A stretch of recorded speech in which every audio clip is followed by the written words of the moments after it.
What's up? Real MVPs, Ricky Widmer here, and welcome into another edition of MVP, a later edition, because let's be honest, I was, I had to fuck with my lights, which I'm still not happy with, but whatever, it's a fucking deal. I looked lit up. Yeah. It doesn't look, the wall behind me kind of doesn't look gray, like it looks like there's yellow to it. I don't know. Maybe I have to do it to where I just fucking... the house lights are cut and I start doing it to where it's like, that might be. It's just these lights, yeah. Which will make me look darker and make me look like a Twitch streamer, Dave. Like the Twitch streamers where they got like the lights off, the lights on them, the lights behind them that like light up their... We got the screen glow and then you got the light glow coming from the top. Yeah, I think it look good. The screen glow is minimalized because I've got the, like, if I had a white browser up... Yeah, that's what I deal with a lot of time. Like, that's a white browser on me. You can see all the whiteness, and then it goes away a little bit. You are extremely white sometimes. Yeah, but also I have no color, so like that's a thing too. I don't see a lot of sun, which is also LEDs. a problem. Do you want LEDs? Do you want color, JD? I do have LED. That's the fucking LED lights I have behind my computer. JD, what color should my room be? Dave's just gonna change the color of his room right here on the show. Oh, Dave going mood lighting red. There he goes. I can bring up a little pink hue. That looks kind of purplish. It's pink in my room, but I agree on screen. It definitely looks a little purple. He said go red. Go red. He doesn't want to go green for Celtics. That's orange. That's red. Wow. You look like you're in the depths of hell, Dave. Dave looks like he's recording tonight from the depths of hell. Today's a very special MVP Sports Live, though, because we have a special guest. The guest I've been teasing for about a week or so has finally fit us into his schedule, because, you know, he's a very busy person. It's a he. Very busy person. So we're going to have him on. Dave will drag him in when I give him the proper introduction. But, yeah, we got a jam-packed show today. NBA, a little MLB, little college football playoff. But before we get into everything, quick housekeeping. Discord, if you're not in it, best community on the internet. Link down below in the description. But we're also on YouTube. We are also, you can get that exclamation Discord into Twitch chat. So link down below, exclamation Discord. I'm fucking jumping the gun. Patreon.com is where you support us. Patreon.com/MVP vids. Again, link down below. Exclamation Patreon. Thank you to Pat Hill and Philly Sean, our Patreon sponsors. We're on Twitch every day, Monday through Friday, twitch.tv/MVP vids. We're also on YouTube at MVP Sports as well. So go ahead, follow, sub, like us in all those places. But Dave, join the Discord. I'm just gonna sales pitch Discord. Yeah, well, I tell them every day. It's a great community. Last night that I was not part of for 3/4 of, but apparently you guys were having a great time. So I stepped away for part of it, a good chunk of it. And then some content happened in the watch along chat room, and I was like a little disturbed, a little concerned. Maybe some non-safe for work memes were posted. Yeah, maybe. I'm just saying it was a banger. Like, hey, there might have been a football game going on. I don't know. I turned it off. Football did happen, I think, at some point in the night. We might talk about that soon. Yeah, we may. But before we do, Dave, I have to turn off this graphic. Everyone's like, whoa, we see behind the scenes. Because we have to welcome in somebody who is a dear friend of ours, Dave. We've known him for a while. I will say this. So the same time we approached Soapy to be a part of the MVP team, I approached this man to also be a part of the MVP team because of his commitment to our product, to the friendship that we have built up over quite a bit of time. And today... we are joined with him. He wanted to do an MLB show for us, couldn't fit into his schedule. I'm glad he's on the show today. We're going to welcome in a friend of ours, Jake Neverman. Dave now moved him over. He is deafened, and now he can hear us. Jake, how you doing today? I'm good. I'm already getting ridiculed before I came on the show saying how I can't fit you into my schedule. But hey, I mean, it is true. You can drop the millionaire line at least. Be happy about that. I was also going to try to take a nap after this, but we just got people talking for 45 minutes before they start the show. You know? I figure, okay, I did that intentionally. I was like, I wonder how long I can stall this from happening. Yeah, you know. We just got, we got tip off in like 20 minutes now. And, Hey man, the Illini already tipped off, so fuck it. Like, Well, if they I'm already missing lost, my so- game, you're missing. No, we're playing Minnesota tonight. Big game, They got, big game, they big got, game. they got the win in this one. Come on. I hope so. I hope so. Well, welcome, Io, Jake. I'm Kofi. glad to have you here. It's good to see you. Good to hear from you again. Good to hear from you guys. As someone who's been to my house before, played basketball against me, watched Yes, you I have ball been out a little bit. inside. Yeah. It's good to have a familiar face and basically Sean's brother on the show. Oh, thank you. I you're don't know. I don't know. If that's It's definitely a compliment. So, I just went creep factor with it. Oh, no. You know it. Oh, you know no. what you just opened the door to, Dave. No, you no, do let's know move that, on. right? The first topic of the day is Monday Night Football happened last night. Guys, great game. Dave, by the way, Dave just opened the door to, this guy's been to my house. Somebody out there is going to be like, I got to go to Dave's house. I got to be on that Please level. don't. No, please don't. Please don't show up at my house. Philip DeFranco us where Dave's recording a video and all of a sudden Dave just looks up, hello? That's Can why help I you?" have blocks on the inside of my house. Yeah. Can I help you? But yeah, we got a jam-packed show today. First thing we'll start off, guys, is there was a football game that happened last night. Totally not what I wanted there. There's the right one. I'm clicking a lot of things. Joe Burrow injury. So no. Like, How because old are these? I had no. Later on, they get older. So like, let's see. For the ones today, we still had that from the Western Conference. The bottom ones good are picture. the Hall of Fame preview that we just ended up never talking about. Joe one cares. Burrow injured, and then worried about Kentucky. Dave, should we be worried about Kentucky? And then the last one that we have. We didn't do today. that topic, by the way. I'm happy. I mean, we didn't do that talked topic. about it. We still talked about it, and Dave said no, we shouldn't have. But there was a game that went down yesterday. Lamar Jackson might have had to poop during it, but he ain't gonna tell you that. No, it was cramp. It was cramps, Dave. It wasn't had to poops. shit. You forgot the M there, Ricky. It was cramp. Cramps, not craps. But the thing that I love most about this game is anyone who bet the Browns +3. How they basically got fucked at the end of the game because the Browns were like, we're going to be cute and try to win this. Yeah, the series of laterals to end the game was something. And it was like, as the play is unwinding, I was like, oh, no, I know exactly where this is ending. This is not a miracle. This is not a Music City miracle. It's not happening.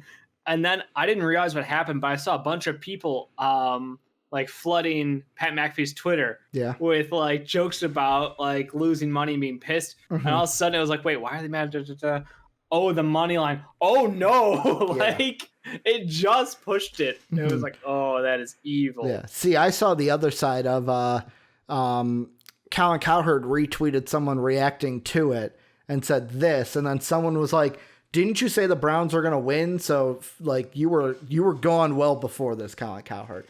Because he bet Browns 28-24 when it was +2.5. Jake, did you have any thoughts on the game at all that happened last night? Yeah, I'm pretty sad that Trace McSorley had to sacrifice his ACL so Lamar could take a shit. That was pretty bad. The But GOAT, the other Trace McSorley. The GOAT. Yeah. Is it an ACL? I don't know. Okay. I'd assume so. It was. I was like, I know he was non-contact. hurt. I just didn't know what. Yeah, I would assume it. I mean, his knee buckled whenever he planted it, and it was non-contact. So I'd assume it was ACL or something like that. But the good part about this entire game is that in my fantasy quarterfinals, Nick Chubb needed 25 points to beat me. He had 21 in the first half, finished with 24. I win. Thank you very much. Thank you very much. Yeah, Kareem Hunt, snaking a touchdown, maybe. Yep. No, I mean, this was probably the best Monday Night Football game since that Rams game a couple of years back. Was it Rams Jake, Chiefs? Well, I think I don't know. You're talking about the high scoring Rams one. Niners. Oh, Yeah, It was Rams Rams Chiefs. Chiefs. Rams Chiefs. That was a great game. Yeah, like that was a great game. I feel like this one, different reasons, obviously, but like I think again, high scoring, great offenses, and again, not traditional. Like Lamar Jackson, at one point for the majority of the game, had more rushing yards than passing yards. Yeah. Mark Andrews basically was a cheat code to end the game. Credit to them for just leaning heavily into the Mark Andrews answer. But yeah, I mean, like there were just a lot of great plays, and I got to give credit to Lamar because everybody was looking at Jalen Hurts and being like, "Nah, he's the new kid on the block. You know, he's pulling off some moves to beat the Saints. You got to looking bring real that good." up. Just got twisted a little there, Jake. Sorry. And we're like, well, Lamar was the OG at this just last year. Does he still have it?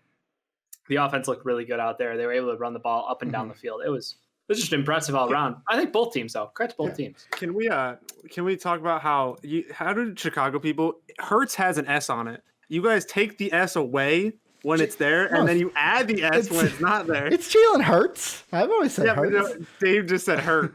Yeah, I do want to say for this fact, can the Ravens please get Lamar Jackson some receivers that are actually good this offseason? Hollywood. Marquise Brown is good. They just don't He use him. dropped like 4 passes yesterday. I don't care.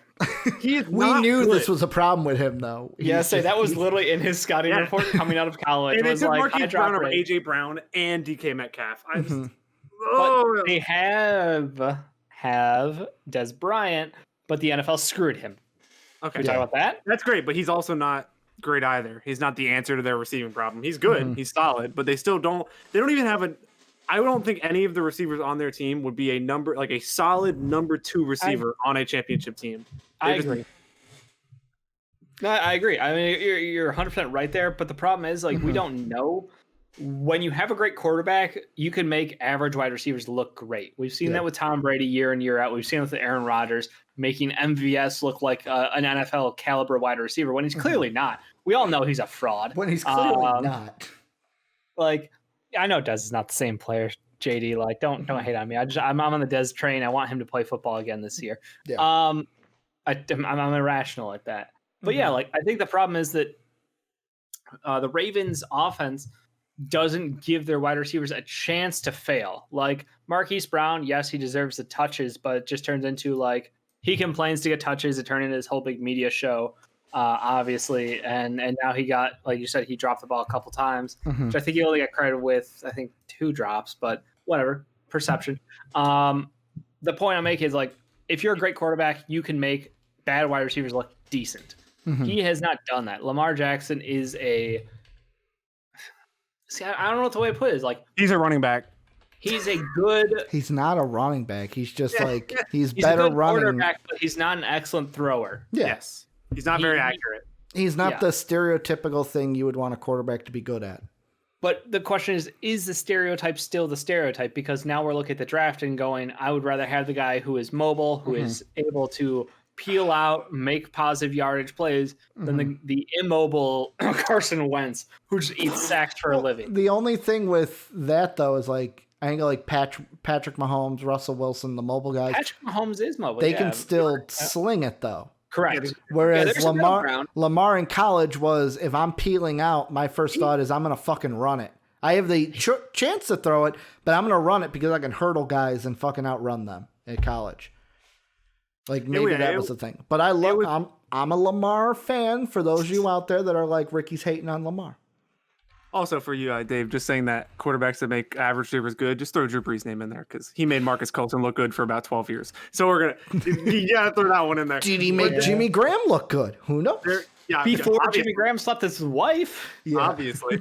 There was, I will say, you can kind of, the Lamar discussion, there was one drive, it was earlier in the middle of the fourth quarter where the second and third down, there was 2 receivers absolutely wide open down the middle of the field and he just overthrew both of them. So I think there's definitely, like you said, a middle ground. Like a QB nowadays needs to be able to roll out, get out of the pocket, create a longer play. But I still think the quarterback needs to be able to throw the ball first, run the ball second, instead of having that kind of like that. I don't even think Jalen Hurts isn't even that way. Jalen Hurts is throw first, run second. It's just the offense they ran on Sunday was a little bit weird where he was supposed to run more. But it's Lamar has transitioned himself more this year. It looks like he's having a worse year than last year, which is clear. But I think that's because he's trying to force himself to get better. There's also more film on him. Teams have had a complete year and off season to plan for him. The thing that I take away from this game, last thing I'll say is the Ravens on their side keep themselves in the playoff hunt because they're tied, even though they're the 8th right now, they're tied with the Dolphins. And the Browns now next week against the Steelers is your biggest game ever. Because yes, you're still in the playoffs, but do you want to win the AFC North? If you do, you got to beat the Steelers next week. I hope they beat the Steelers. I mean, the Ravens aren't a bad team, right, Dave? Because they beat Baker. Ravens not a bad team. this is a game where I don't think either team really lost. Like I get the win-loss record has to happen. Like, duh, it's a game. But I mean, the rule of like, Baker. The rule of Baker is if Baker Mayfield beats you, you're a bad team. Yeah. I think the Ravens were this close to losing, and Cody Parkey, it's not Baker Mayfield's fault. The Cody Parkey sucks. Yeah. Like that's not on him. Chicago knows this. Right. And that's what I'm saying. Like, it's not on him that they lost this game. It's on Cody Parkey that they lost this game. There were other opportunities. Obviously, they had a couple fumbles with Higgins. Like, there were things that happened during the game that they could have done better. Yeah. I think the most positive thing is the Ravens are a legitimate team, and the Browns held their own and almost beat them. And that is like a massive sign forward for the Browns to be like, is this a legitimate season? The answer is yes. No matter where you finish now, you know that you've played top level competition. You can compete with the best of them. And Baker Mayfield at his best can beat any team in the NFL. It feels like I was very low on Baker Mayfield to start the season. And I think everybody was because he had not shown any growth last year. In fact, it almost looked like he got worse. But again, new system, new coach, new everything. And Odell Beckham Jr. somehow losing him, dug deeper, found different options out there, and they've continued to move the football. So, like, I'm extremely positive. This is a loss for the Browns, but I feel very good about them. Yeah. Let's move on, though. Let's go into the first main topic for today, and that is the NBA, guys. As Dave, you and I talked about a couple weeks ago. Hey, should the Bucks be worried that Giannis hasn't signed his Supermax? Well, today he did, and the first thing I am gonna say is I know Milwaukee fans are probably rejoicing that yes, we're gonna keep Giannis for at least the next 4 years, as I think the fifth year is a player option. Correct. My whole thought with this, guys, and Jake, we'll go to you first, is basically there's a part of me that likes the fact that Giannis is staying because there's a loyalty factor with me that's like, hey, you know what?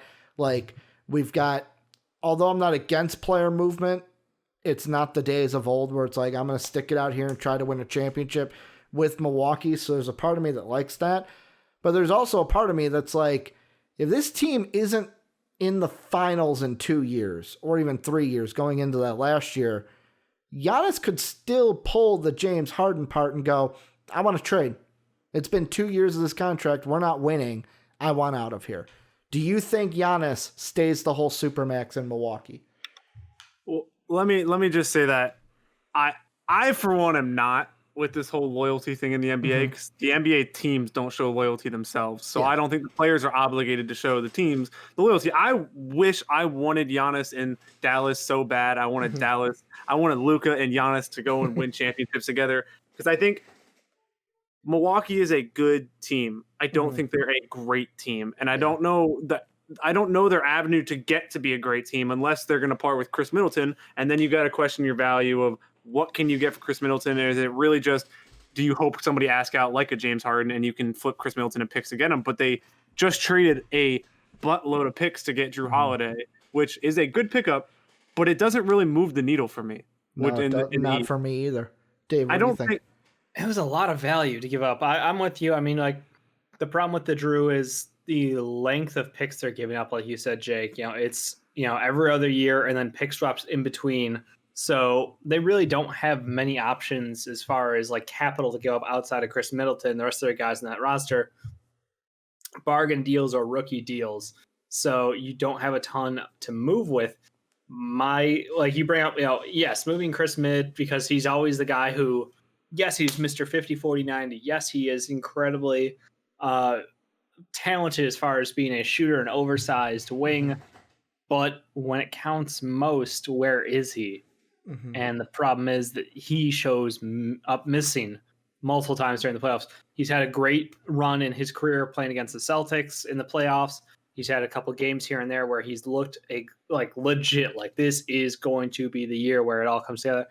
But more often than not, he's missing and they can't win without him. So for me, it's like they're going to have to take I'm going to sound crazy for this one, but like it will be a kind of a risky deal. It's kind of like a chips all in kind of move where they're going to end up with like Blake on his final year of his deal or something. I'm like, again, if he is healthy, it's 100% worth it. You have to roll the dice at some point with Giannis under contract, with Drew under contract. Well, that's the thing. Drew is not under extension yet. So you have to lock up that, because otherwise this deal's a fucking travesty.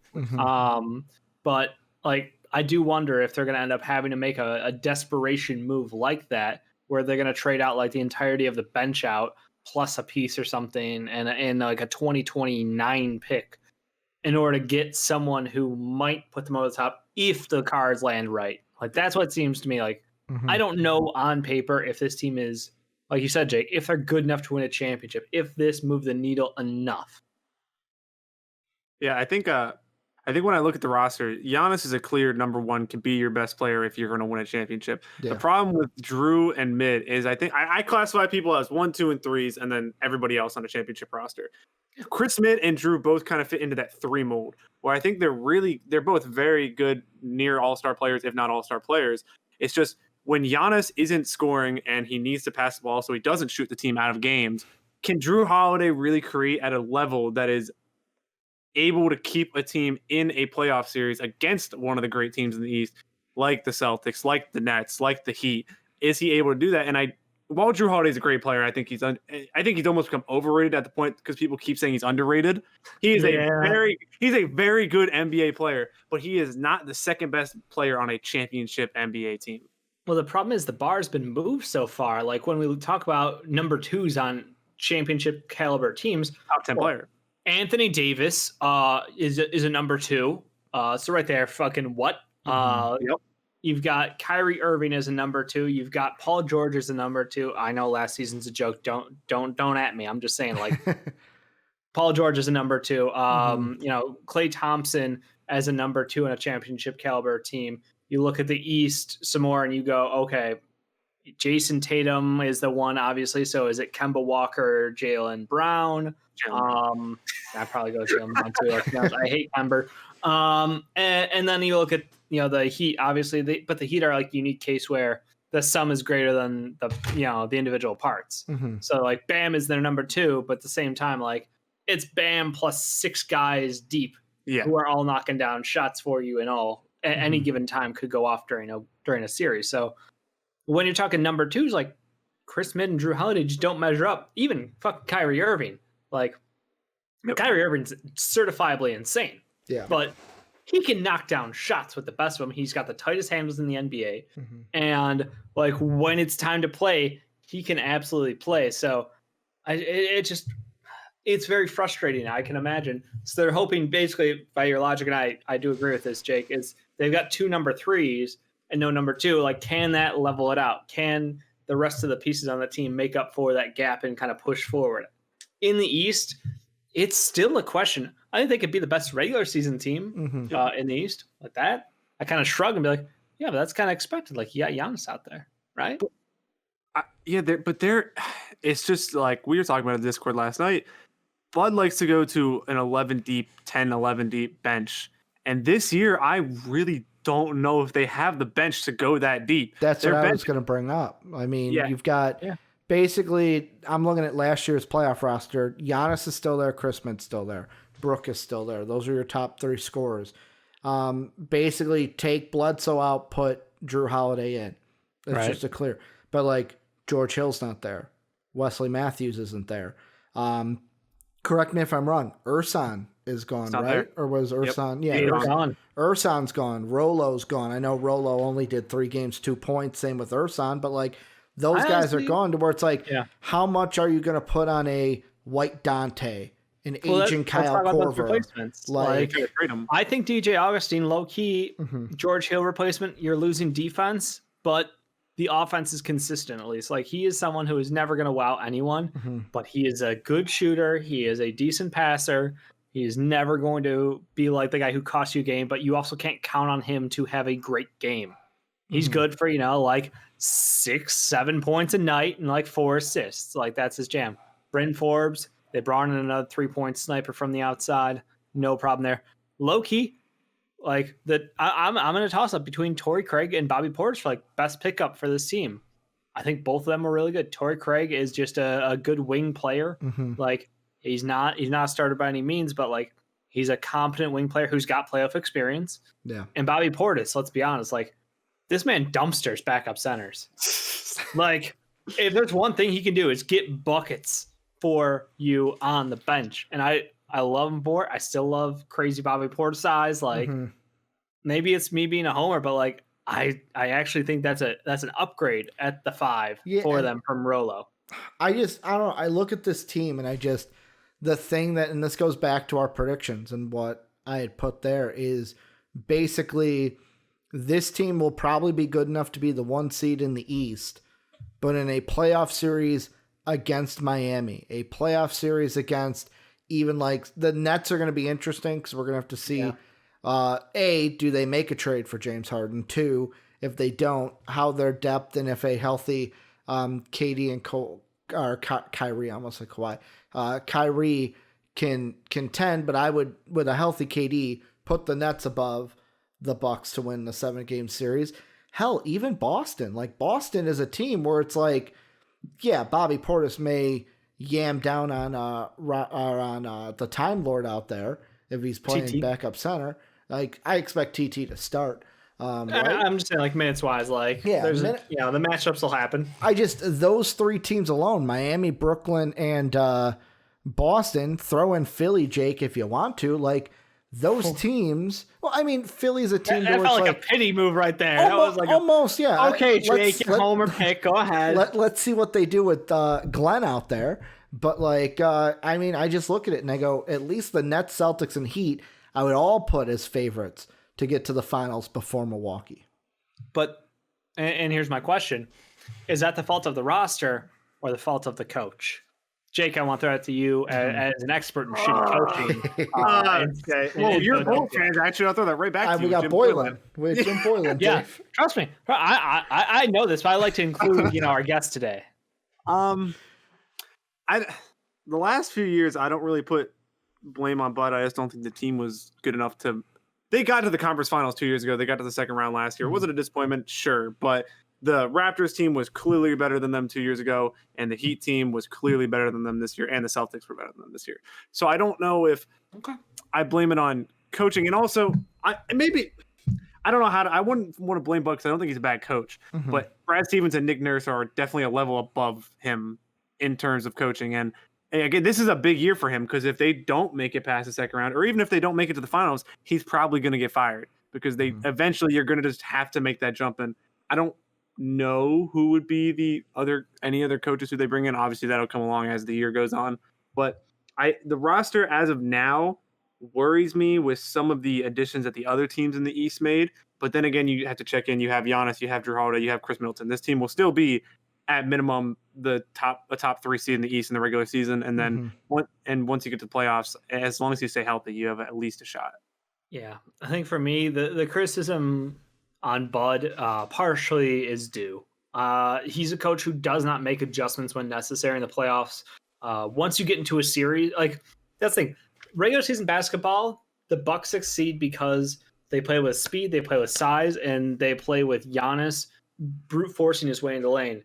During the playoffs, everything slows down. You see the situations, and you can play matchups, and you can game plan around matchups, and you can put in, little tweaks to your defense, little changes here and there, where it's a massive impact. I think Bud hasn't had an answer when teams were like, we will stop Giannis and we'll make somebody else beat us. Well, guess what? Eric Bledsoe shot like 12% from 3. You can't count on him. Chris Middleton either came up big or completely choked his way out of the game. Like, there are just so many times where Bud hasn't had that same level of adjustment or that same answer. It's like chess. You make a move, he's got to make a move back, and you don't see that secondary move. Defensively, I've watched like 7 videos on like their drop defense, their drop zone defense, and I get how it works. At this point, I feel like a shitty YouTuber who's just like, I watched 7 videos on their defense. I know how to beat it. I know how to, no, I don't. But no, I don't. I've watched a lot about it, and I understand where it works and where it doesn't. And when you look at the East and, their whole option of like, hey, we can play up and let guys funnel into the zone or into the paint, as it were, and let Brook Lopez do what he does best and have help defense come from the sides. that works against bad teams, but against elite teams with elite drivers like Jimmy Butler, like Kyrie Irving, like Jason Tatum, like these guys, even Kemba Walker, to his credit, can get to the bucket and he'll get to the line and be happy with that. So I just think that Brad Stevens better coach. I think that obviously Spoelstra's better coach. I think that Bud is in a situation where he's like the 4th best coach in the East, and he might be the guy. You might be right. He is probably coaching for his job this year. So the pressure that I'm going to put on is Giannis.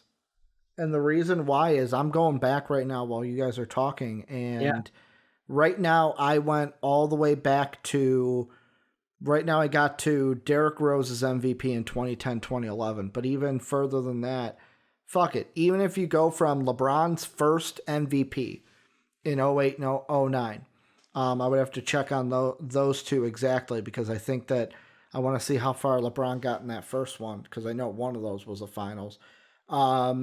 You look at all the MVP winners, basically Derrick Rose, LeBron 2 times with the Heat, Kevin Durant with the Thunder, Steph twice with the Warriors, Westbrook with the Thunder, Harden with the Rockets.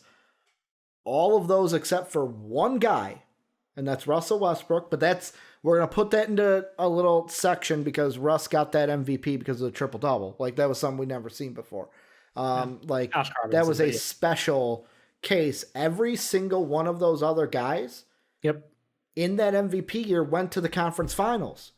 Like, eventually it's like, and if Giannis wins another MVP this year and can't get to the conference finals, when do you look and go, well, is it the coach, is it the roster, or is it you? Like, you got to lean on the guy. Right? Like, we've been dancing around at Jake the whole time. I'm sorry. Is it the fact that their best player can't shoot the ball? Okay, no, it's not that. Okay, here's the thing.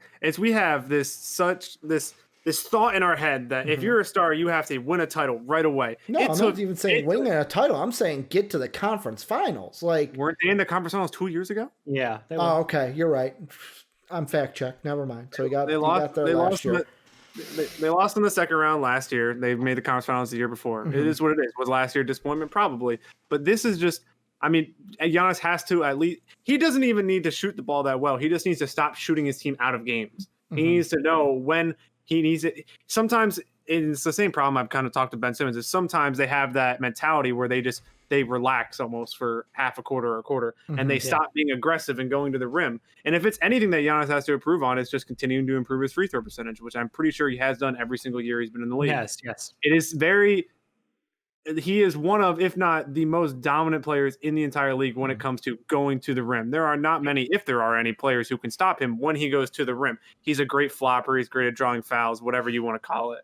He's a great player. And I don't like the notion that it's all on him now. I think he's proven time and time again that he is elite and that he is one of the top 6-7 players in the NBA, whatever you want to. 2-time MVP back-to-back and defensive player of the year. Like, he is fantastic, but it's like, how much can you expect one man to carry? And I feel like if you rewind the clock, we're literally having this argument about LeBron James in like 2007. So like, Giannis is 25, 26? 26. 26. Guess what? When did LeBron win his championship? When did Michael Jordan win his championship? 27. So again, like, that's the being the best player on a team winning a championship has not typically happened to guys before their prime. Now, we understand that the NBA, bigger, faster, stronger, people's prime is now like 25, 24 even for some guys. So, like, it's a little different. But again, the expectation, maybe we're lobbing on expectations of championship or bust. And the guy's literally like, nobody else has won a championship before this age. Why the shit are you saying, throw me under a bus? Magic Johnson won his rookie. Don't get me fucking over. Can I throw this out there? And this is after like hearing Jake talk and stuff. Is when we look back at Giannis, when it's all said and done, his time in Milwaukee, will we basically look at it to where, he was 5 years? 4 years, 5 years, however long it is. You take your pick. I don't care how long it is. But are we going to look back at that time and go, Giannis was the Harden of the East? And what I mean by that is Harden, every time since he got to Houston, every time he got to the conference finals, and yet again, not all of them were on him. There were some on injuries of Chris Paul. But like, is it just something where we look back to where it's like, and maybe this Heat team I'm looking at is like, they're being built as like an actual team. Like it's Pat Riley who is calling the shots of like bringing in Competent people, front office. like competent front office. Yeah. Is it going to be where Giannis, by staying in Milwaukee, we view it the same way as Harden with Houston of like, all right, you ran into the Heat, which are a better built team because they're front office, just like the Warriors were with James Harden. And even in the case of like, all right, you lost to another great team and another superstar in that conference, just like how James Harden, like this year, lost to LeBron in the second round, lost to the Spurs in the second round for 2017, to where it's like, is Giannis, are we going to look at him in that light of like, yeah, he's a really good player, but when it came to the playoffs, his team, whether it was him, not him, his front office, his coach, all the pieces just aren't there for him to win a title in Milwaukee. I think that's interesting. Like the parallels are building too, because shipping out your point guard because he doesn't fit what you want. I mean, it's we should flip it though. We should not. It's not James Harden. It's more like Russell Westbrook in Oklahoma City. That's more what it's like, because I think James Harden is on a different level. If James Harden wins a ring, he's the third greatest shooting guard of all time. So I don't think. But he's not going to win a ring. So I mean, if he goes to the Nets, he will win a ring. So yeah, okay. yeah, that's right. He'll ride Katie's coattails to a ring. Okay, yeah, putting up 37, 10, and 10. Yeah, sure, he's riding coattails, Ricky. You got it. I mean, you got to ride Kyrie's coattail, right? Because he can hit the final shot, right? He's Kyrie's arguing for post-up numbers. He's like, can I get like 6 a game?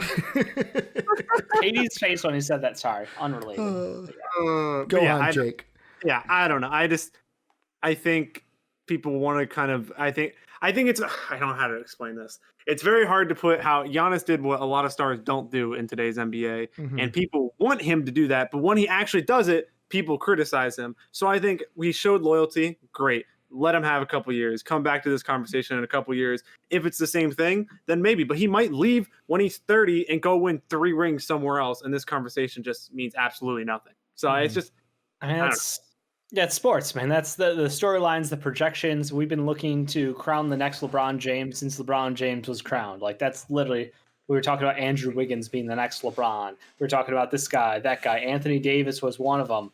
Like, who's going to be the next guy to take over the mantle? You're totally skipping the one that I said last year, Dave, before we got to the NBA. Am I? Am I skipping him? I don't think I am. I think it's just media has...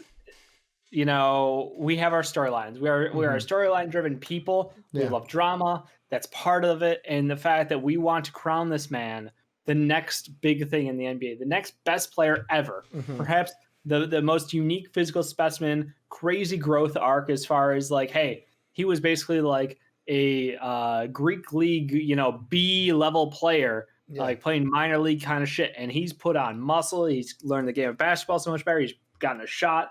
He's dynamic. He's now moved like basically to a point guard kind of role. Like amazing fucking arc of basically he's a Shonen Jump character is where I'm going with this one. Like, he is straight out of an anime. What he's done is amazing. And I think that the NBA is just a game of chance at some point. Like the Lakers won because of the best team, because they have the 2 best players in the playoffs. That makes perfect sense. Giannis will win when it's his time. But a lot of things have to line up for that to happen. And I just think that, like, he's 20, 25, 26. Like, let him be him. There's several years of prime. He's got 7 years where he'll still be the most, like, dangerous weapon offensively who can do everything. Like, the clock just is starting now in my mind. But this is what we do, Dave. We got to speculate. How is it going to go? We're going to have this conversation about Luka Doncic next year, and I'm dreading it. Yep. I don't want to hear that. Let's just how about this? Maybe for a change in society, we could just enjoy the talent that we have in front of us instead of criticizing it. We've been asking, LeBron's going to fall off now. LeBron's going to fall off. Guess what? The man's still the best player in the league at 35 years old, and he just won a ring, and he's probably going to win another one. So enjoy the talent while you're there, and enjoy watching the GOAT play every single night in LA. Yeah. By the way, Dave, before we move on, did you hear what Kendrick Perkins said? What did that you bring up Luka. It brings up this. He said, Talon Horton Tucker is the most valuable contract in the NBA. Do you know how much Luka makes right now, Dave? No. Excluding, I want to ask Dave this because I actually want to hear his answer. Excluding rookie deals, okay? So no Luka, no Trae Young. Excluding rookie deals, who is the best contract in the NBA? Best value. I would need some time on that one, Jake. I am horrible when you put me on the spot. I will get back to it with an answer. I'll drop it in Discord or we'll talk about it tomorrow. But do you know how much Luka's making this year? Because I do.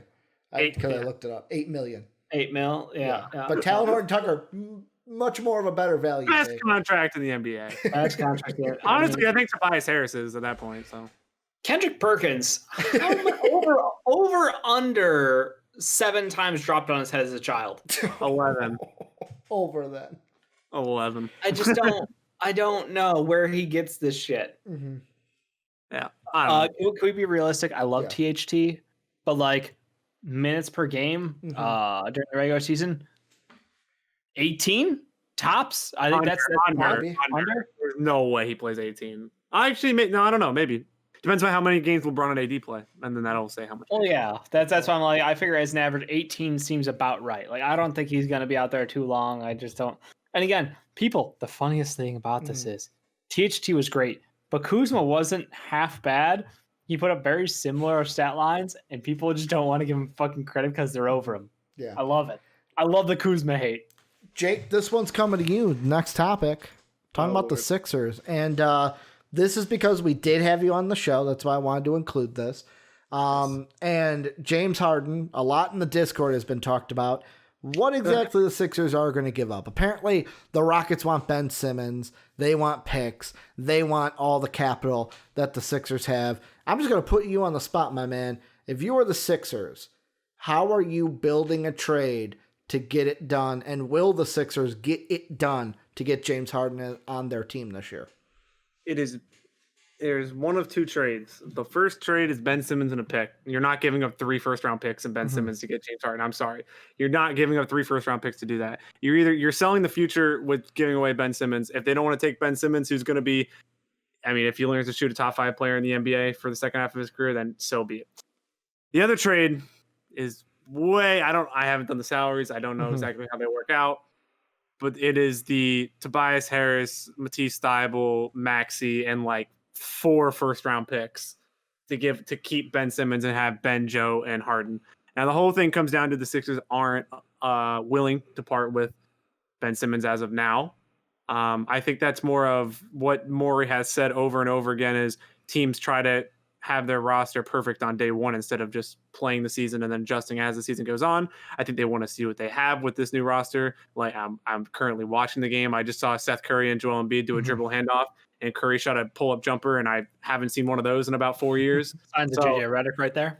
Yep, exactly. So also, I think the contracts do work in the Toby deal, by the way. The only thing that's a hiccup is when you can do it because of Maxey's recently signed.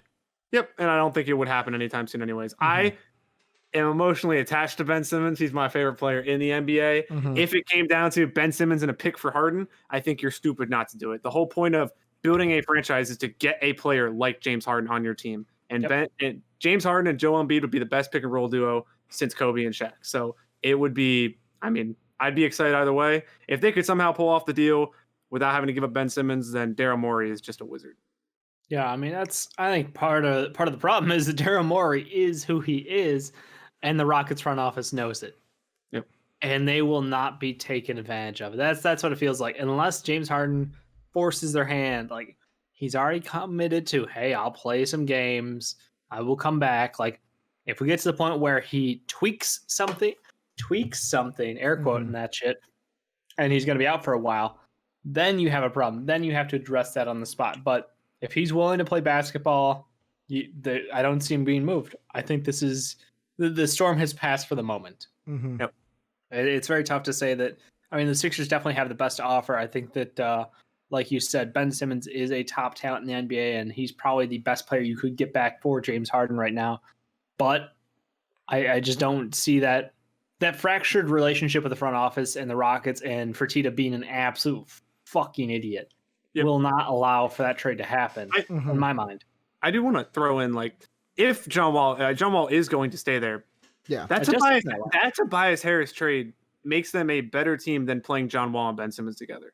And I know that is completely far-fetched because Ben Simmons is a great player. But if you would throw a starting lineup out there that included somebody like John Wall, Tobias Harris, Thibault, and PJ Tucker and a shooter, that is a better team than throwing out there. Unless you're going to play Ben Simmons in center, then Boogie. Don't forget they have Boogie and Christian Wood too. Yes, he would. Big contract. So Tobias Harris is a better fit for that team. But if you're going for true value, you're not going to get a better deal than you're going to get the Ben Simmons.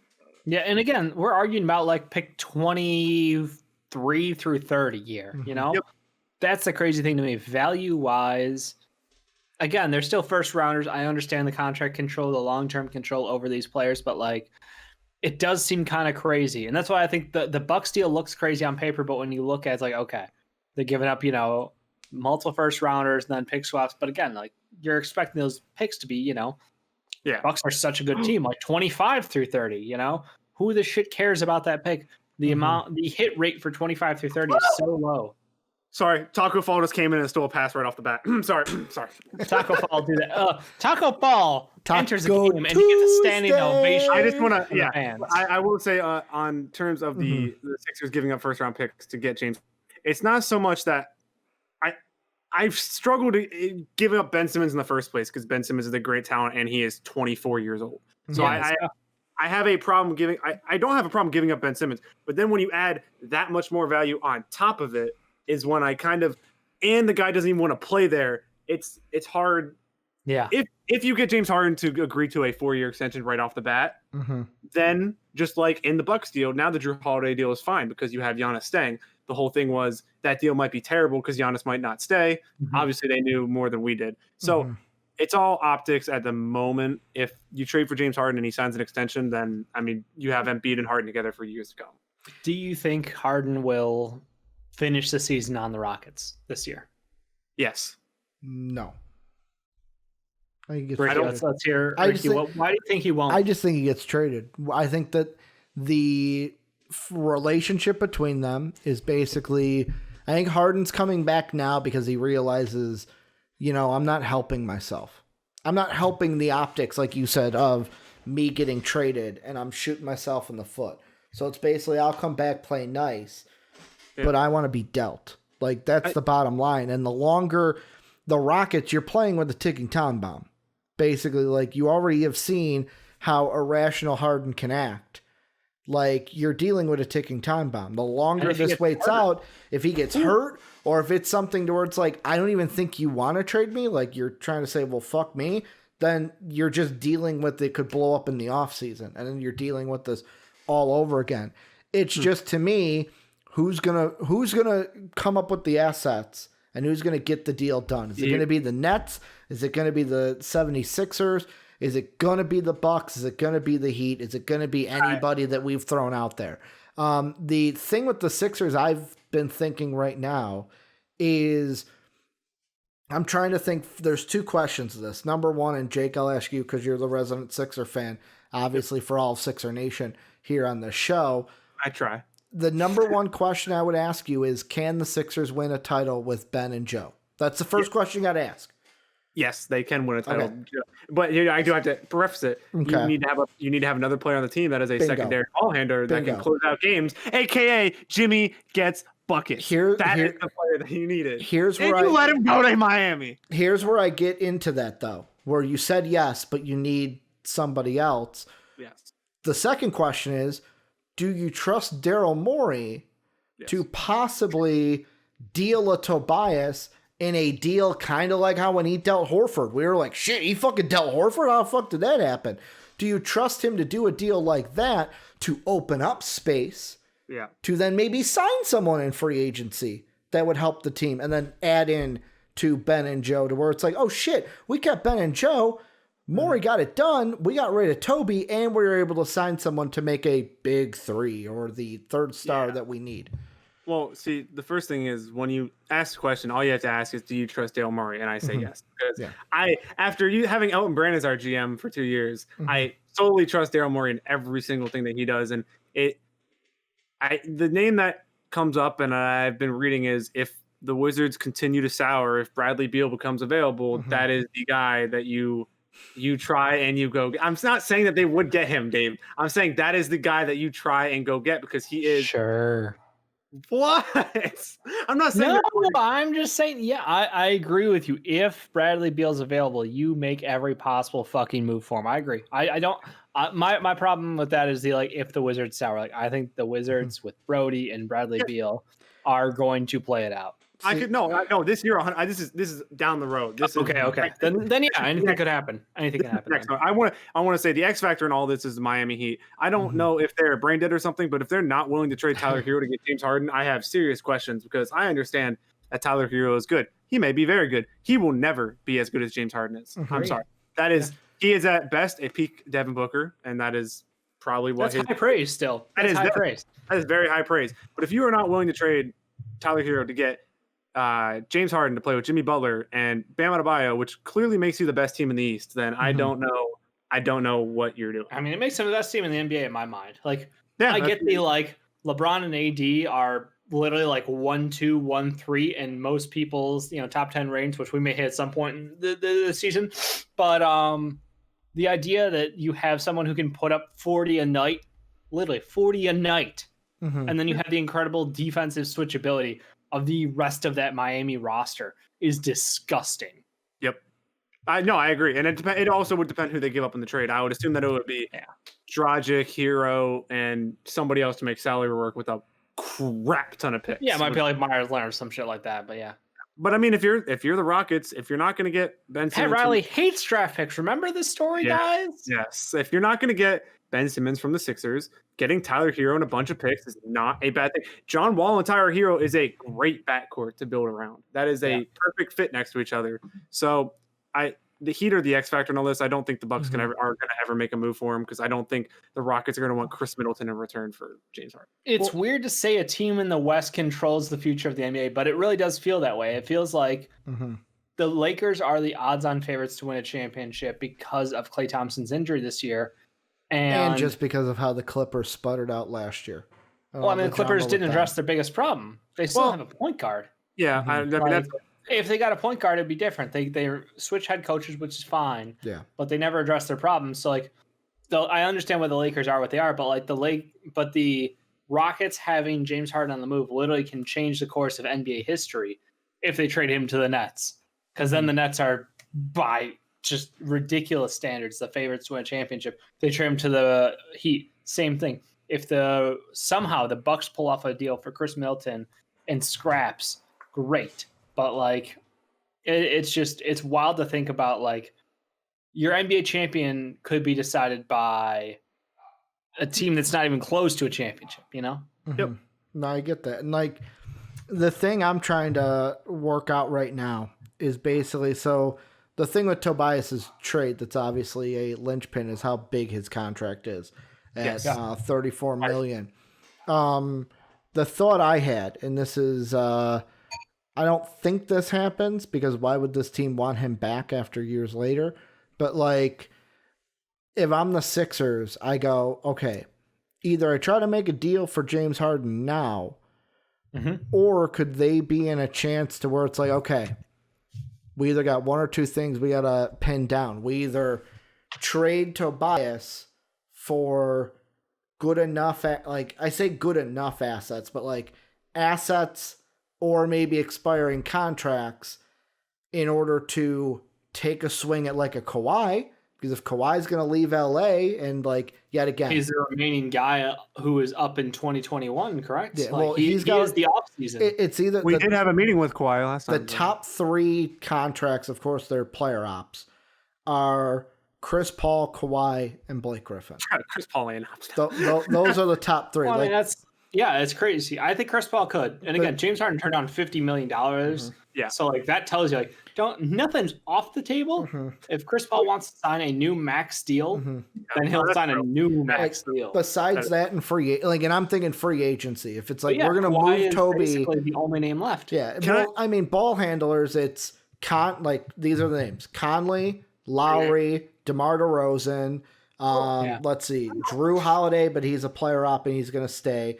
Victor Oladipo, Oh, maybe. Goran Dragic, Dennis Schroeder, and then you start going down into like that. Yeah, category. that's it. It falls off very quickly there. Can I throw out an idea here? Go ahead.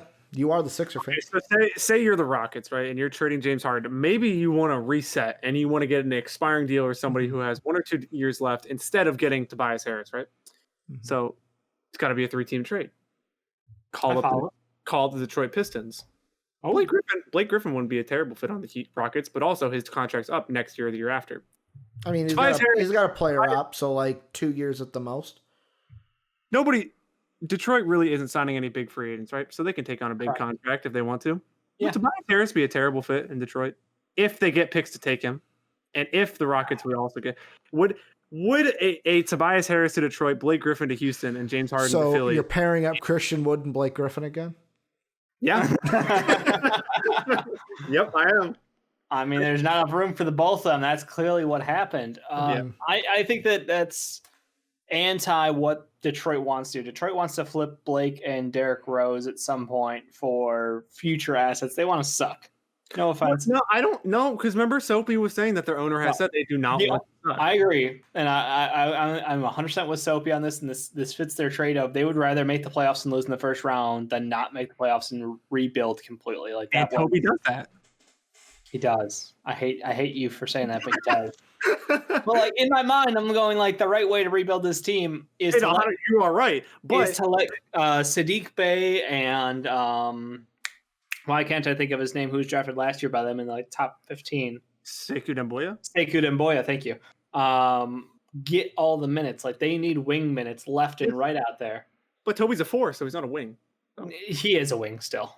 I mean, hey, he started the 4 today, so he's a 4. Yeah, now. But like Sekou plays the 4 and Sadiq plays the 4. Oh, so yeah, you just play him. Their young talent is just the wrong spot, unfortunately. It's just they could do it. They 100% could. You know what the crazy thing? And I know I'm going to sound like an asshole for this. And this is not 76ers related at all, so pardon me. But could Sam Presti get James Harden back? Yes. I would. Is it the one that like we're all choosing to ignore who has the most assets in the NBA? Like, are the Rockets going to take Al Horford on? Man, that would be a hell of a flop. Yeah, imagine if Sam Presti turned Dennis Schroeder into Danny Green into Al Horford into James Harden. I'm sorry. I mean, is this just basically going to see Presti versus Morey? Like, yeah, dude. I mean, they literally have 37 first-round picks, guys. But I don't think do a deal. I don't think that the point of gathering all these picks and everything was to go trade for a 30-plus-year-old star.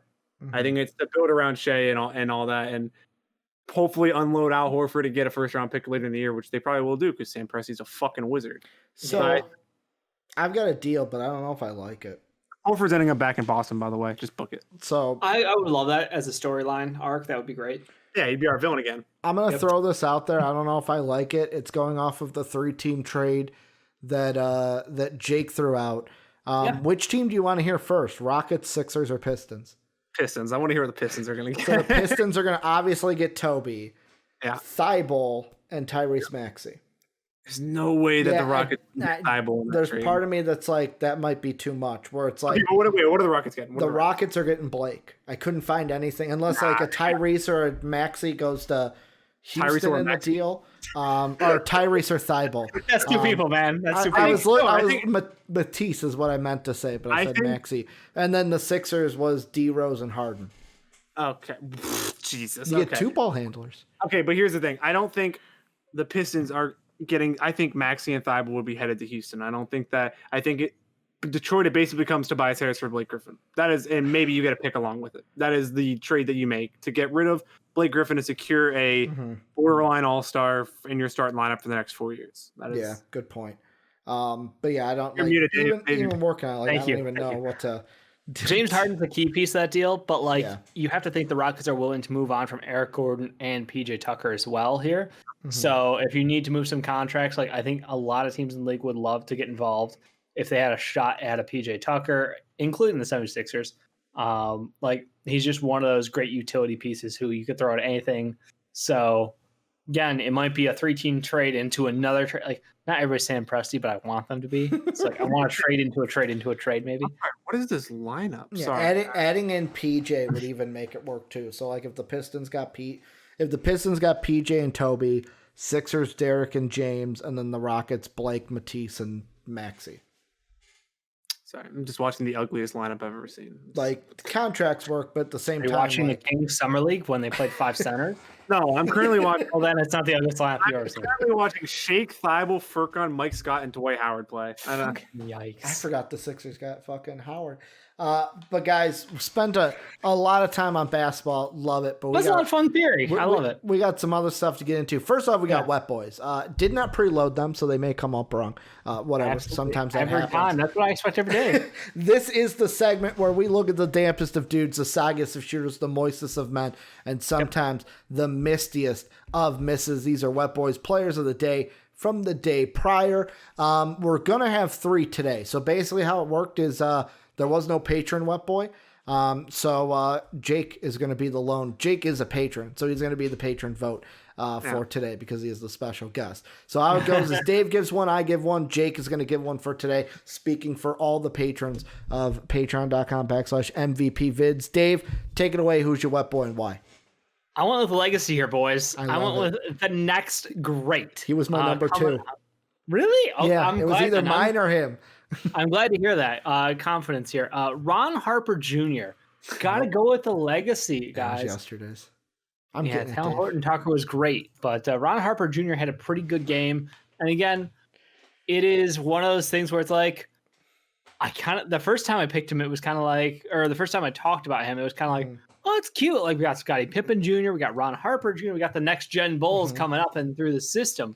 Ron Harper Jr. might legit make the NBA. Yeah, I think so. He's got good size. He has good shooting, small sample size, so we'll still continue to watch him closely. But Ron Harper Jr. is someone to keep an eye on. The thing I thought was, why did he go to Rutgers? And there's a part of me that was like, oh, did Ron go to Rutgers? No, Ron went to Miami of Ohio. Like, I was thinking yesterday, I'm like, why did Ron Harper Jr. go to, like, Rutgers isn't a school that you go, I want to play basketball for Rutgers. I think it was a situation where I was like, what's a school that has a name that I will be able to run? Like, you can't go to a big school like Duke or wherever because you'll be overshadowed and you won't get the minutes. Like, Rutgers is good enough to be a notoriety school, but bad enough that you can be the guy. Good point. Jake and I went NBA, Dave. Like I said, Ron Harper Jr. was my number 2. But can I just say, shocked. I 100% thought Lamar Jackson was getting a Wet Boy. That's why I didn't pick him. So I apologize to Lamar Jackson. He was not. And I have to apologize for that too, because like I said to Jake, Dave, there's a checklist for me when it comes to Wet Boys. The first one is, did Ayo Dosunmu have a great game? Because if Ayo Dosunmu had a great game, he's getting a Wet Boy. Number two is, did Zach LaVine have a great game? Because Zach LaVine is getting a Wet Boy. The third guy on this list is who I picked, not Ayo Dosunmu. That's who I picked on Monday. Could be a Wet Boy tomorrow if he plays well tonight. But basically, I'm going with Zion. He's the number 3 for me. If he had a good game, and he even did, the best player on his team. He did. Zion Williamson, fucking dub yesterday, 26 and 11 in some good minutes. This is why you were drafted number 1. This is the respect you deserve. All hail Zion, my new tribal chief. He's not even a tribal chief. I'm just throwing it in there. Like, wait, are you saying tribal chief? Are you saying something? All I hear is you gargling Zion. You say something? Yeah, dude. Like Zion, Zach, and Ayo, man. All for it. Like, he had a great game, and giving him the love and respect that he deserves. But Jake, who's your Wet Boy? Of course, I go down the former Sixer route, because what other route would I go down? Josh Richardson had a great game. He's finally in a situation that also a Wet Boy that Jake picked on the screen right now. Yep. Another a misty miss. Pardon me. Fuller, Sarah Fuller. Yeah, that was yesterday's. Yep. Josh Richardson's shot, 7 of 10, 23 points, 5 of 6 from 3, which is huge for him. He's very good at playing off ball and moving off ball when the main ball handler is getting hedged on pick and rolls, just like Luka does a lot. Mm-hmm. So finally plays to his strengths. I'm glad to see him finally be able to play well. Last year was a little bit rough, put in a bad situation. I think that trade was such a win-win for both sides, and I think, I hope it succeeds. I love this pick, Jake. And again, this is why, like, I'm gonna say as the highest form of compliment possible is like I feel like it's the Weegery podcast again a little bit. You know, I'm getting shades of Sean. I'm pulling him in. Well, it's Sean's little brother. It is, Oh, and like Lord. that's the thing. Aren't you Like- and Sean the same age? So Sean's twin. I think he's he's 23 now, isn't he? Okay. I'm 22. I'm 23 in March. Okay. He's I your don't best remember. friend, people. Come on. Somewhere on there for sure. Look, we don't age is just a number to us. Yeah, you're old. We know. I'm old, man. But no, Josh Hart, I agree. He was an excellent pickup. Ed's defense, Ed's 3-point shooting clearly was not a fit. Playing off ball from Ben never seemed to jive. But Luka Doncic is just something else. And when it comes to setting up his teammates for shots, like having Josh Richardson on one side and Tim Hardaway Jr. on the other, like there's no bad pass to make. Like both these guys can knock down shots from the outside. So love this Mavs team. I think they looked excellent out there in preseason, and man, am I happy that trade got made. Can I just say, I can't, we were talking about it in Discord last night too. I can't wait to see them play Burke and Richardson together and then Brunson and Luka together. Swapping those backcourts in the middle of the game and then at the end of the game going to Luka J. Rich is going to be, their rotations are just a lot of fun. They have a lot of fun lineup flexibility on their team. Just wait till Tyrell Terry gets his own. Oh my. Somewhere in the future, Tyrell Terry will play basketball. Yeah. So, all right, next thing we're gonna move into, and I gotta fix the graphic a little bit so that we have it. I mean, we got 2 more things, Dave. I didn't expect the NBA to go as long as it did. I was gonna but say like all right, we'll see where it goes. we still got a half hour before the usual show cuts off on especially There's Mondays. basketball though. Dave, do you remember how long we spent on football yesterday? Too damn long. It was longer than usual. 50 minutes. 50 It minutes. was mostly me just bragging in a circle about how good my picks were, and then too. I love how I added in the one tick about what if the Browns don't win tomorrow? Like they're gonna win. Yeah. They Well, didn't win. Spoilers. let's talk a little college football. And the reason why we're talking college football is the big circus, or the thing that's been going around the circuits is what I'm trying to say, is the college football playoff. And I've had this on the docket for a future topic for a long time of, is 4 teams enough? Do we have to rework the college football playoff? And the one making the rounds, I'm going to put on the screen right now so you guys can see, is a 16-team playoff, where basically how, and this comes from College Football Playoff Edits, this is the same one that McAfee's used, that all the ones on Twitter have been rounding with, is basically the top 16 teams get in. Where if you're the top 16 in the rankings, that's what you go ahead, and that's how you put together this bracket. Dave, I'll go to you first, because I've been going to Jake first all night. First off, do we need a 16-team playoff in college football? And would this be the best way to do it, is to just have the top 16? Yeah, I have no problem with this. I'm 100% in on the top 16. I love the tournament format. You can use the smaller bowl titles as the first round of games. I think it builds up perfectly. You know, obviously we'll have to figure out the exact game number for the seasons with the in-conference play versus out-of-conference play, but we might see a better quality if teams don't get that powder puff game to warm up on, who are like SEC teams should not pay tiny schools $100,000 to kick the shit out of them as a warm-up game. I don't like it. I don't like it. And part of me, I like it though, because it gives it's a way for the small school to get some money. That Alabama gets, just by being fucking Alabama. Yeah, sure, it's win-win in that fact, but for a consumer of the sport, it is a lose. I say that's what I am. You could maybe have the choice to still do it, but it's an exhibition then. It happens in the spring. I'm cool with it. No, even if it happens in the fall. Okay. I'm cool with preseason college football instead of intramural. No red versus white game. You just. they're gonna have the red versus white in the spring because that usually happens in right. But in the fall, I'm cool with having like a preseason game for college football, which would be cool. I think top 16 with minor bowl games as the intro week basically would work out perfectly.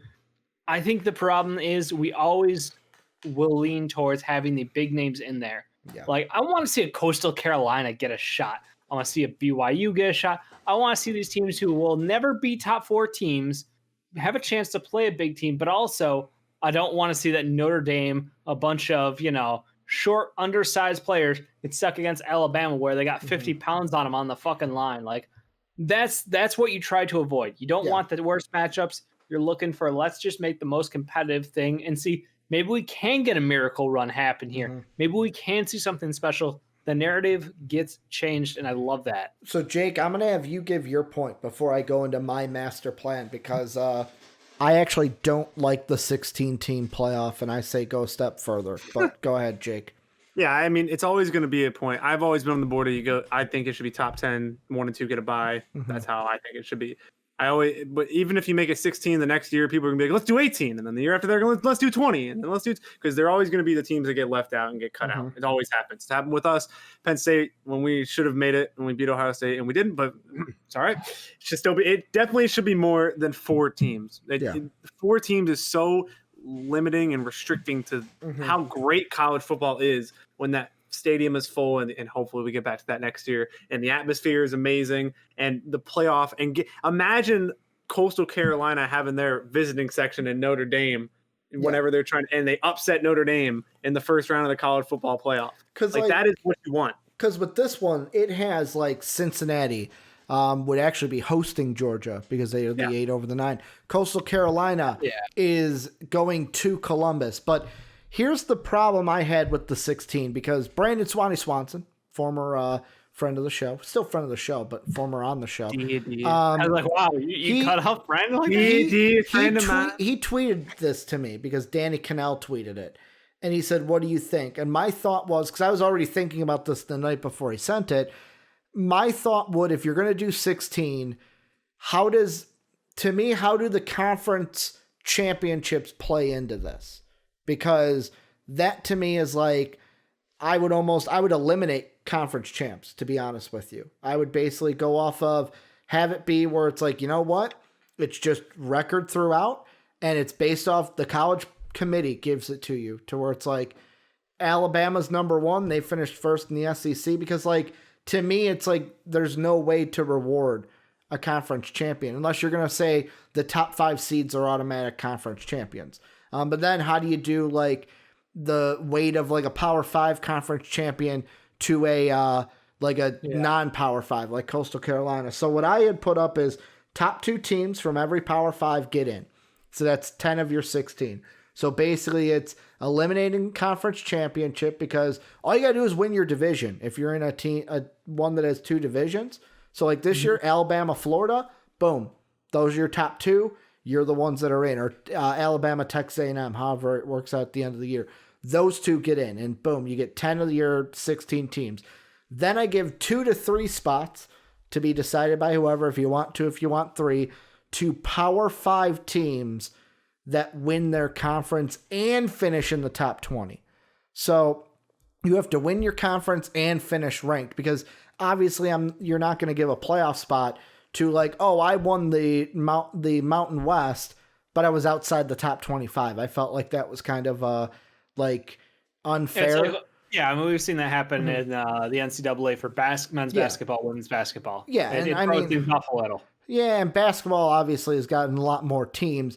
And then I said like the other slots would just be at-large bids. So it's like if you have 3 remaining spots, 4 remaining spots, that's what you have it. However, I want to go one step further, and I saw this graphic from the same people at college football playoff brackets. I like this better, of a 24-team bracket. I know what people are going to say, holy shit, 24 teams, but let's walk it through really quick. I'm actually changing some of the stuff they have here, where first off, they have the top 8 teams get a bye. So I like this. 8 teams get a bye, you have your 4 regions.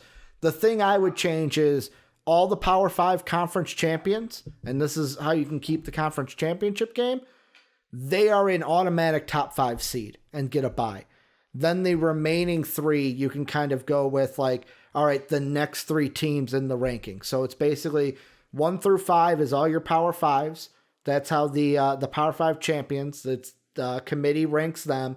Then 6 through 8 also get a bye. Also, if you'll see here, like Memphis, Miami of Ohio, Appalachian State, Boise State, FAU, all of your non-Power 5 teams get in. So if you win the CUSA, you win the MAC, you're in the top 24. The committee just has to put you in there because you won that conference.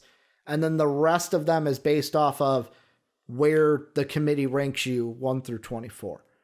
That's something that I think, and they could do the same thing that you're talking about, Dave. Eliminate some early crap games because you're going to get basically 16 games for the first round, then 16 games with the 8 teams that had a bye, and then basically 4 games, 2 games, 1 games. It's adding more revenue. I don't have to see 6 win this team versus 6 win this team. No, I'm going to actually see some fucking games that matter in these other bowl games that might have lesser names than the Rose Bowl, Peach Bowl. The only thing that bugs me is the Power 5 lock, because I think sometimes we have 3 teams in the SEC who could kick the shit out of everyone else in college football that year. And that becomes the problem, because I think that those teams probably deserve to buy, like the 2 and 3 from the SEC would deserve to buy over someone else from like the Pac-12 or, whatever. Yeah, well, the only lock is to the champion. So like in this one, let's say like last year, LSU I think won. The champion of the Pac-12 probably is worse than the second best team in the SEC some years. Might be worse than the third best team in the SEC some years. I see, that was because they did that here. They have Georgia at the 5. Like for this year, how can you paint me a picture of this year? Because that's the most fresh in my mind. Like, what would it look like this year for let me pull it up. So, like for the SEC, I'm pretty sure it's going to be Alabama and Florida play this weekend. So basically, the winner of Alabama, Florida, you have Ohio State, Northwestern. The Pac-12 game, I think now is USC, Oregon, because Washington had to get pulled out for COVID. So it's USC, Oregon in the Pac-12, and then it's Iowa State, Oklahoma in the Big 12. The 2 things you could do, and Clemson, Notre Dame for the ACC. Right. The reason why I was thinking top 5 lock for the champions is because it's kind of like the NBA ruling that I never really liked, of like, you win your division, if you're going to put weight on these conferences, you've got to have a reward for that. However, I do agree with you. There are some times where it's like, well, you know what? Georgia or Florida this year is better than USC if they win the Pac-12. So like to me, it's a decider of like, if you win the conference tournament as a 1 through 5 lock, or is it like, okay, you won your conference tournament, you're locked to be 1 through 8. You're for sure going to get a bye. It's just, where are you going to be ranked? Because there may be 3 other teams that are, hey, I didn't win my conference tournament, but I'm clearly better than you. Yeah, Jake, what do you think about that? I always think, I guess for talking about locks, I still think the major conferences should have locks, obviously like that, but I don't know if I should you said every Power 5 gets a lock? Is that what you said? Yeah, so the 5 teams, so basically SEC, Big 12, Big 10, Pac, and ACC, all of those champions get a bye. Or for me, I was saying get a top 5 seed. Yeah, I don't know about the top 5 seed. I think maybe they should just be allowed into the tournament. I don't know if they should automatically get a bye. I think why I think 16 is so perfect is the problem with the college football playoff as of now is the fact that there's no real, like when March Madness comes around for college basketball, we're so excited because anything could happen. We've seen a 16 beat a 1. We've seen a 15 beat a 2. We've seen all that. In college football, you're like, yeah, if the 1 or the 4 wins, cool. If the 2 or the 3 wins, yeah, that's cool. Like nothing's exciting. Like they're great football games sometimes. That's all. That's fine and dandy.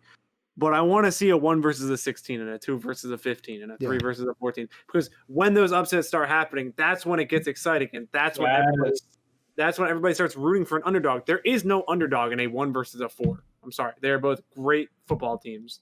And I'm not really like, if it's Alabama versus Notre Dame, if Notre Dame wins, I'm like, wow, that's cool. They're always good. But if a Coastal Carolina comes in and beats number 3 Notre Dame or whatever, that's exciting. That's something that everybody can get behind and root for an underdog, and it'll probably increase viewers. Like, let's see, just going off the college football rankings right now, like Oklahoma's 10th, they would play the 23rd team. That would be Oklahoma versus Tulsa, which that even has regional ties to it, because I believe Tulsa is in Oklahoma.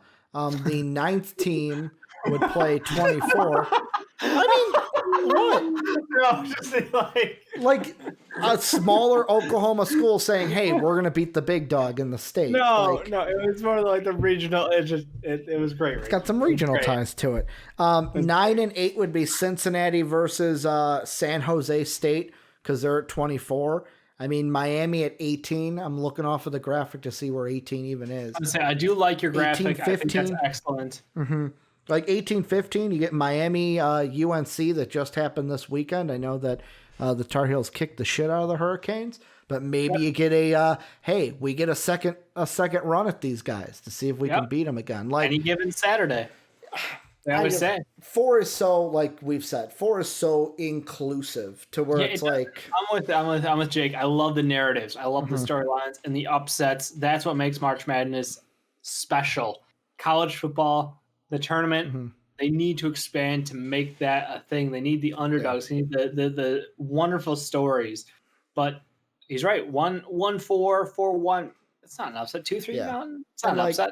The thing I love about a 24, and you can even do this with a 16 if you wanted to, get the little guys involved. With a 24 team bracket, you can let the non-Power 5 champions get in and not feel like, wow, the pool is diluted to where we're missing out on so many Power 5 schools. Because there is the stipulation in many people's minds that Power 5 is better than non-Power 5, which isn't always true, but it's just what we grow up with.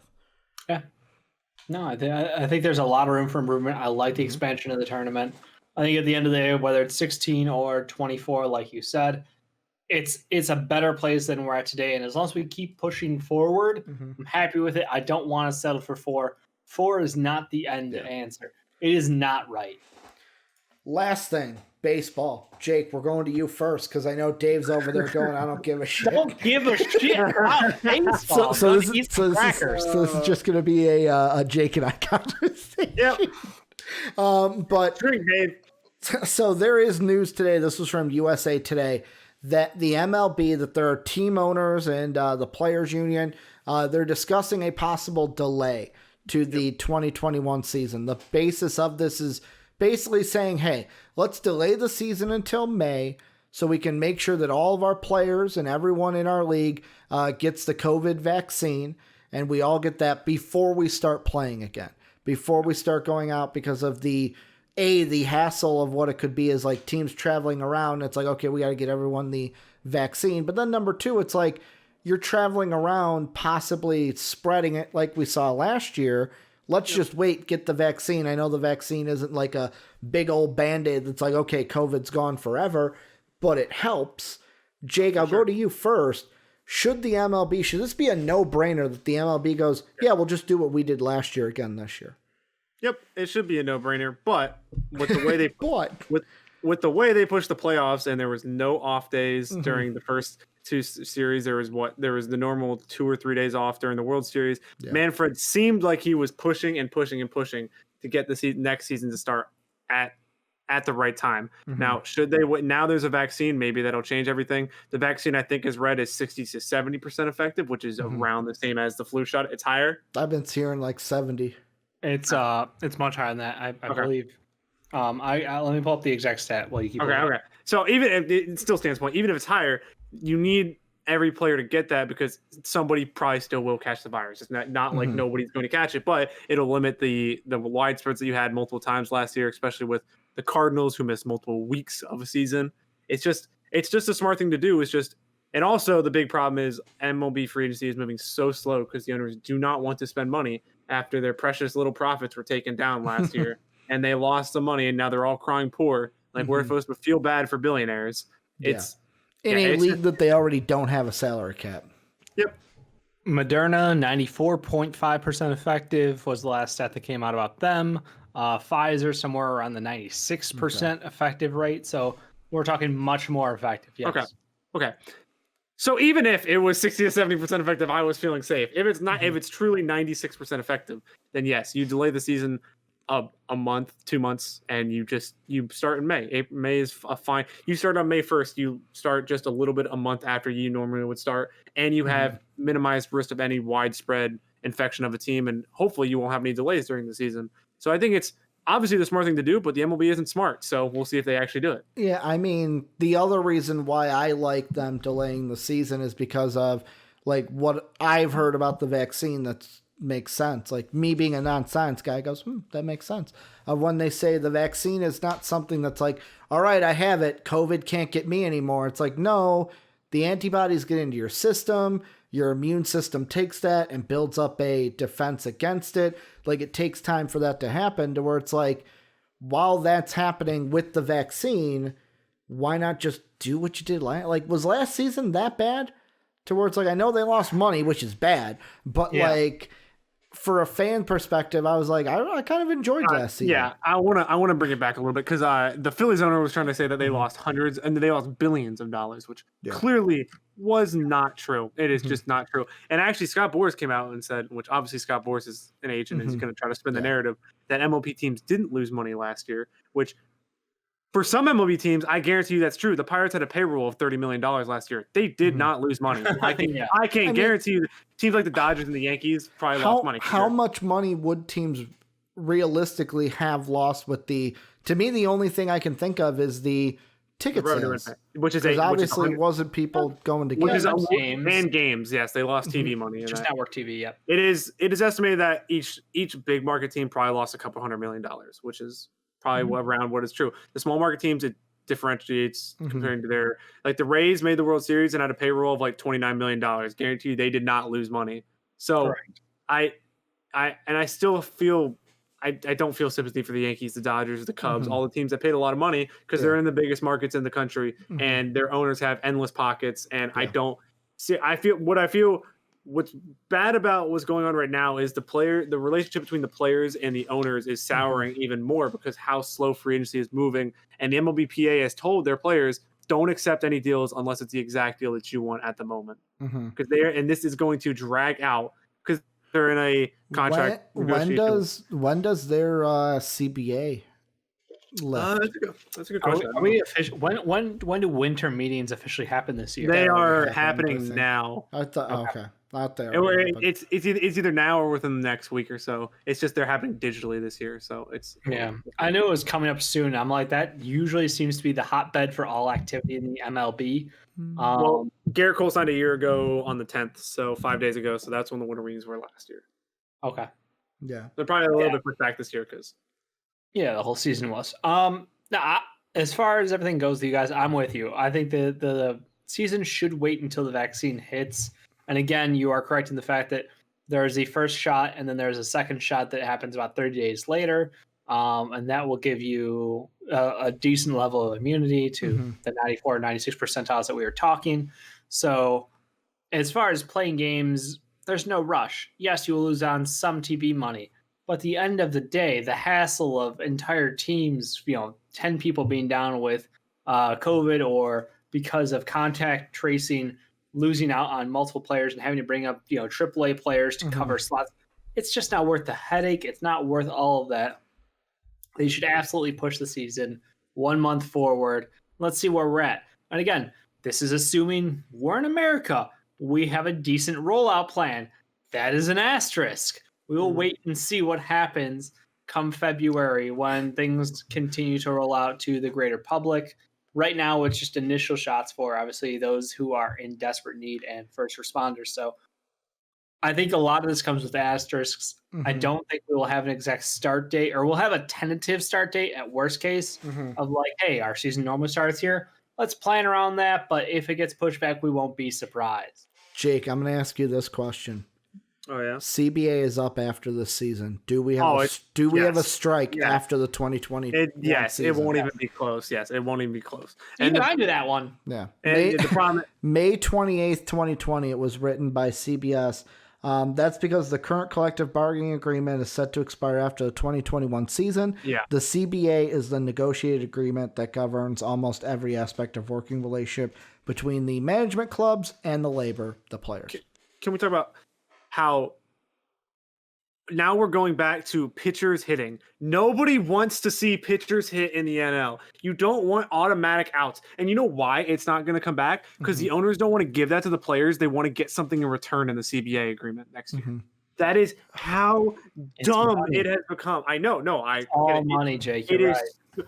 They don't want to pay. Well, they also have to pay another additional hitter when they have a DH. So they don't want to do that until they can get something in return for it. It is so dumb how the sport has become so politicized like that. And or like, and yet again, would I be crying if the DH was universal? No, but like I am on the side of I've always liked the. You like automatic outs? Well, you like guys hitting. You like guys hitting .9. It's not the automatic outs. It's just for me. I've always felt like the AL and NL have been different in that sense, to where it's like it's almost it adds that certain aspect of it to where it's like, to me, it's like what the Jake Arrietas, the Madison Bumgarners, like these pitchers of every 100 at-bats. I know, but like there's also a part of me that goes, then pitchers should get better at hitting too. Like if you want to be a pitcher, you have to learn how to hit too. It's fucking baseball. Like that's the thing I always hated. It's like you're not going to be the best hitter out there, but it's like if you're going to play baseball, play baseball. Don't be like, oh, well, this guy only hits, can't play the field. Like specialists are what makes the game great. You get somebody who swings the bat fucking sweet. That is the answer. You have to pay the man, and that is the problem. Like the NL has to pony up the money. I'm going to check. I don't know what the concession will be on the players' end. Yeah, they want the DH. I know they want the DH. A capped percentage for guaranteed money is my expectation. Like MLB players and guaranteed money is always a finicky deal.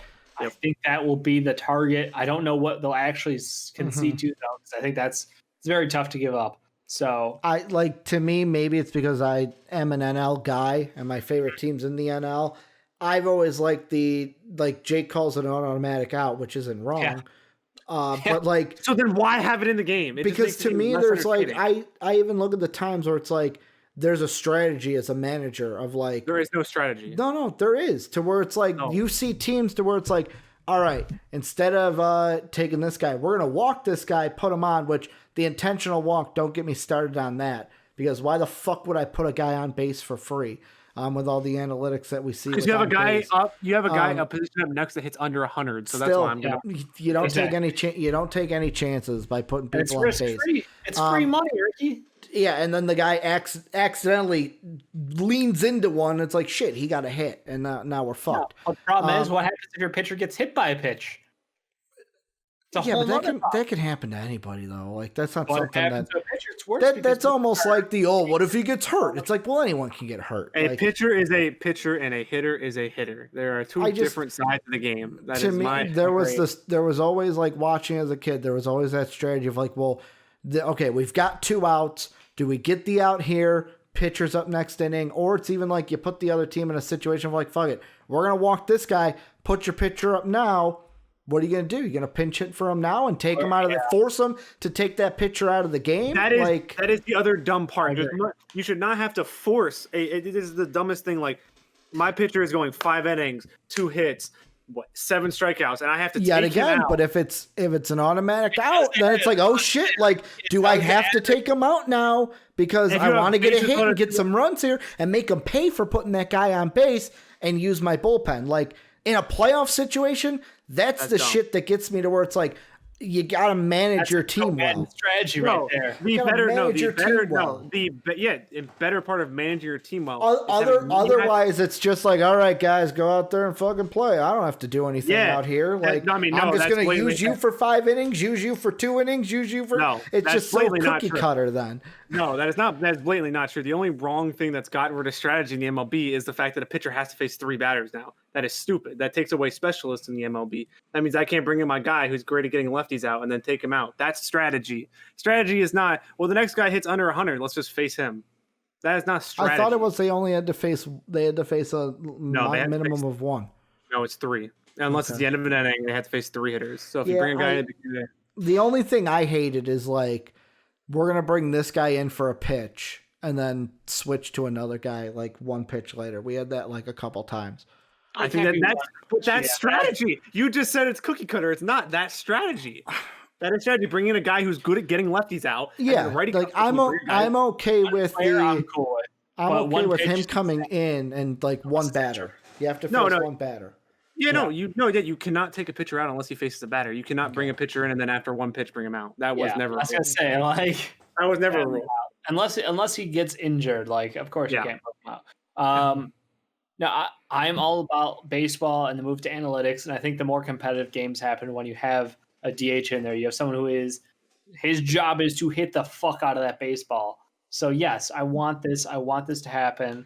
I think it needs to happen in baseball. I think it makes a better product, not only for the fans, but for the players. And it gets more guys a job. As guys age out of their positional spots, like you can be a first baseman DH. Great, you don't have a glove. You can just be a DH and rotate around the league. Like it keeps some names around. I think it's just, for me, it's a win-win. Pitchers don't want to fucking bat.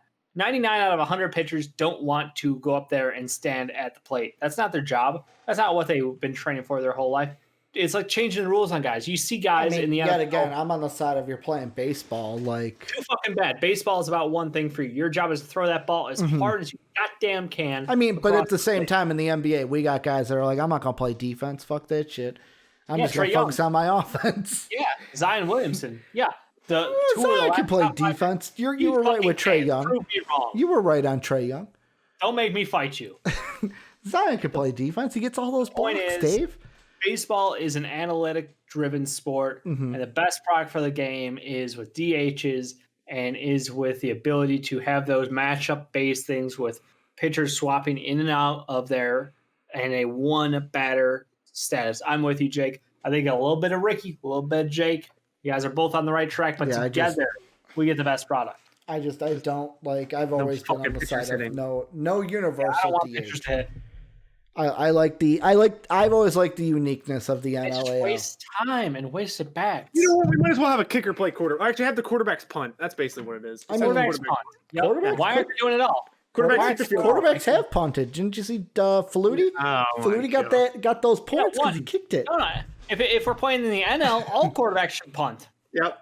Only and kick field goals. They have to kick 55 yarders and be able to throw the ball. I think the I think it's a little different, but okay. The AFC should have AFC. The AFC should have their quarterbacks, punt at that point. Like, why have punters?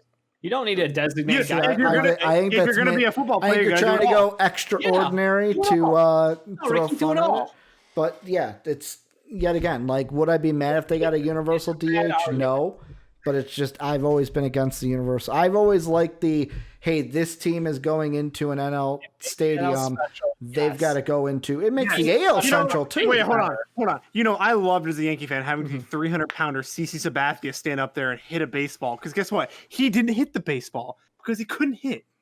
All right? I don't like seeing that. I don't like seeing my 300-pound pitcher who was dominant on the other. I'm used to the NL, so for me it was just another baseball game for me, Jake. And you know what's crazy is that changes should be accepted. And if you watched multiple years of full AL, NL baseball with DHs, you'd be like, holy crap. Do we still keep the rule, though, of because there's the rule people forget about that if you like fuck with the DH spot, that it's like if you make a change to it during the game, then you no longer have a DH and your pitcher bats? No, I just think like if you do like something to where it's like, okay, I need to move the DH to play the field and or move the DH spot somewhere in the lineup, to where it's like, okay, that happens, but then that DH spot becomes your pitcher spot. That could be a compromise. I mean, that could be a compromise of you, but I don't think. Because then it's like, oh shit, do I make this change? Do I pinch hit?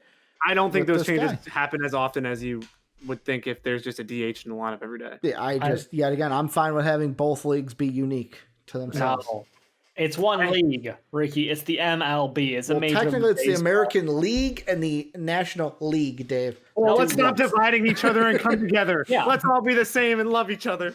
Being special doesn't make you better. Let me just end on that note. No, I'm not saying anything is better than the other. Special and having pitching or pitchers have to hit the ball does not make them a more interesting league to watch. Some would say it's the most purest league to watch. It's the most purest form of baseball because everyone who's on the field both bats and plays the field. You know what's great about that? The people who say that are all dying off, and we don't have to listen to their shit anymore. So what? I'm going to die, Dave? There's a reason why baseball fan average is such a high age. Mm-hmm. It's because people are so far up their own ass about this kick for a while. Purity. Baseball's boring, Dave. It's okay. baseball is boring, and the MLB as a whole understands that, hey, guess what? Having pitchers bat is boring because, like Jake said, it's a guaranteed out. It's a boring thing. 1 out of 100 times, yes, they'll hit a home run. They'll be great. We'll get to all celebrate. It's special.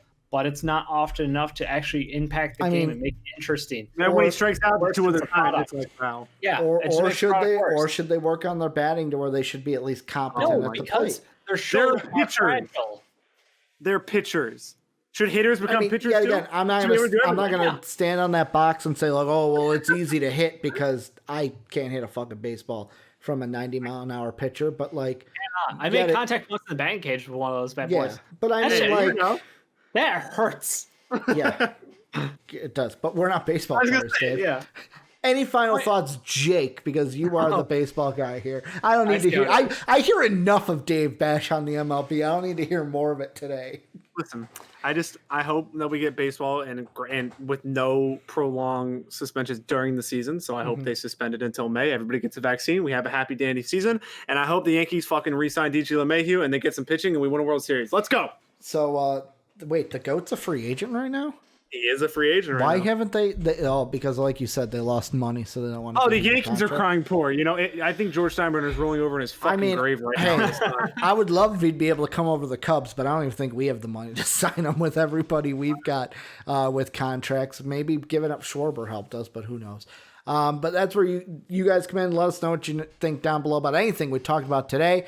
Discord, join the Discord, great community, link down below, !Discord into Twitch chat, patreon.com/MVP vids. If you want to support us, link down below, !Patreon into Twitch chat. Twitch, we're live every Monday through Friday, twitch.tv/MVP vids. We're also on YouTube at MVP Sports.